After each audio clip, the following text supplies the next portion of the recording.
కౌలూరి సాహితీ సౌరభం ఛానల్కు స్వాగతం. కథ చౌకబేరం. రచయిత కౌలూరి ప్రసాదరావు గారు. స్వరం నాగమౌనిక. 2024 ఏప్రిల్ నవ తెలంగాణ పత్రికలోని నెమలికలో ప్రచురితమైన ఈ కథ మీకోసం. భూస్వామి అన్నవరం బేరను పొగాకు వ్యవసాయం చేస్తాడు.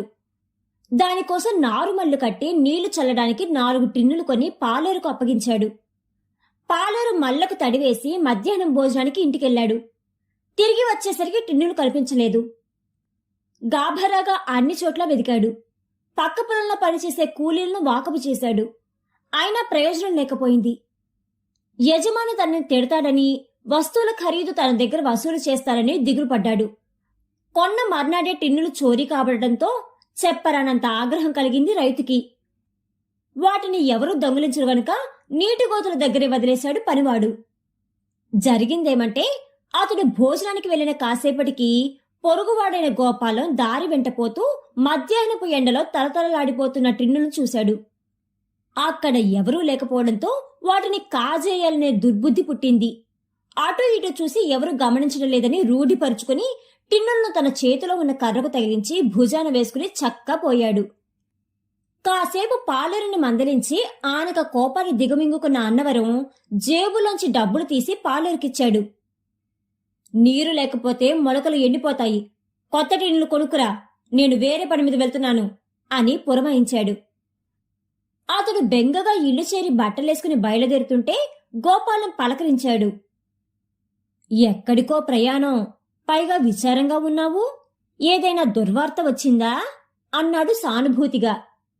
ప్రకాశం లేదంటూ తనకు వచ్చిన కష్టం చెప్పుకున్నాడు. గోపాలం ఏమీ ఎరగనట్టు జాలిపడి, అయ్యో పాపం, ఎంత పని జరిగింది, నువ్వసలే వెర్రిబాగులోడివి, ఆ దుకాణం దగ్గర బేరసారాలు చేయటం నీకు రాదు అని క్షణమాగి ఒక పని చెయ్యి, మా రైతు కోసం నేను కూడా టిన్నులు తెచ్చాను, వాటిని నీకిచ్చి నేను మళ్ళీ కొనుక్కుంటాను అన్నాడు. పాలేరికి ప్రాణం లేచొచ్చింది. ప్రయాణ భారం తగ్గించిన ఆపద్బాంధవుడని గోపాలాన్ని పొగిడాడు.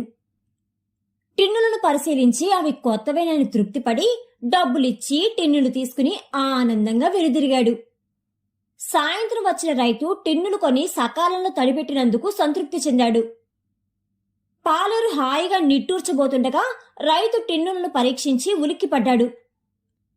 టిన్నులు ఎక్కడ కొన్నావు అడిగాడు తీవ్రస్వరంతో. పాలేరు అయోమయంగా చూశాడు. రైతు మరోసారి గద్దించటంతో తడబడి జరిగింది పొల్లు పోకుండా చెప్పాడు. అన్నవరం తల పంకించి, సరే నువ్వెళ్ళు అన్నాడు సాలోచనగా. ఆ రోజు రాత్రి రచ్చబండ దగ్గర తగు పెట్టబడింది. తన టిన్నులు గోపాలం దొంగిలించారని ఆరోపించాడు అన్నవరం. జరిగిన మోసం తెలియని పాలేరు తనకు సాయం చేసిన మంచి మనిషిని గోపాలాన్ని వెనకేసుకొచ్చాడు కృతజ్ఞతతో. గోపాలం మాత్రం తేడుకుట్టిన దొంగల గతుక్కుమన్నాడు. తన గుట్టు ఎలా రట్టయిందో అర్థం కాని గోపాలం అయోమయంగా ముఖం పెట్టి తాను నిర్దోషులని బుకాయించాడు. పుణ్యానికెళ్తే పాపం ఎదురైందని బాధపడ్డాడు. గ్రామాధికారి ఆ కళ్ళబొల్లి మాటలు విడిపించుకోకుండా గోపాలానికి టిన్నుల ఖరీదుకి రెట్టింపు సొమ్ముని జరిమానాగా విధించాడు. ప్రజలు విస్తుపోతుంటే గోపాలం, రుజువు లేకుండా కేవలం అనుమానం మీద నన్ను దోషం చేసి అపరాధ రుసుం ఎలా విధిస్తారు అంటూ ఎదురు తిరిగాడు.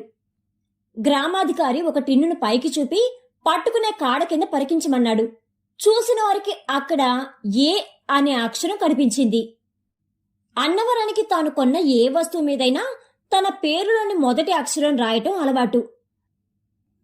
అలా టిన్నుల మీద కూడా మేకుతో గీశాడు. ఇప్పుడు కొత్త టిన్నుల మీద కూడా రాయబోయి అప్పటికే అక్కడ తను వేసిన అక్షరం ఉండటం చూసి ఆశ్చర్యపోయాడు. అదే గోపాలం చేసిన దొంగతనాన్ని పట్టించింది అని తీర్పు ముగించాడు. దొంగిలించిన సామాను తిరిగి సొంతదారుడికే అమ్మిన దొంగ గడుస్తనానికి ఔరా అని ముక్కును వేలేసుకున్నారు అక్కడి జనం.